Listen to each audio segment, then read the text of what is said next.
பொறுமையா இருக்கிற பாக்கியவான் என்கிறோமே. யோபின் பொறுமையை குறித்து கேள்விப்பட்டிருக்கிறீர்கள். அதுல யோபின் பொறுமையை குறித்து நீங்க கேள்விப்பட்டிருக்கீங்க. என்ன கேள்விப்பட்டு என்ன அர்த்தம் அப்படின்னா வாசிக்கலாம். கர்த்தருடைய செயலின் முடிவையும் கண்டிருக்கிறீர்கள். பாருங்க, கர்த்தருடைய செயலையும் முடிவும் அப்படின்னு அர்த்தம். கர்த்தர் தலையிட்டதையும் அவர் நல்லபடியா முடிச்சு கொடுத்ததையும் நீங்க பார்த்துருக்கீங்க. அப்ப நான் கர்த்தர் தலையிட வரைக்கும் காரியத்தை என்ன செய்யணும்? பொறுமை இருக்க வேண்டும், காத்திருக்க வேண்டும். ஹalleluya. இதுதான் கர்த்தர் கருத்துக்குள்ள அடங்கியிருக்க அர்த்தம்.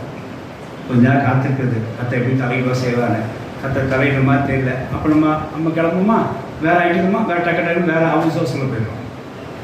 கர்த்தர் தலையிட்டு செயலையும் முடிவே என்ன செஞ்சீங்க பார்க்கணும். நல்லா கேட்டுக்கோங்க. கர்த்தர் தலையிட்டு தலையிடணும்னு அர்த்தம். கர்த்தரோட காத்து தலையிடணும்னு அர்த்தம். செயலையும் முடிவையும் பார்க்கறது தான் கர்த்தர் தலையிடுறதா அர்த்தம். நீங்கள் செயலை மட்டும் பார்த்துட்டு முடிவை பார்க்க முடியும். முடிவு சம்பூர்ணமாக இருக்கும், யாருக்கும் தெரியாது.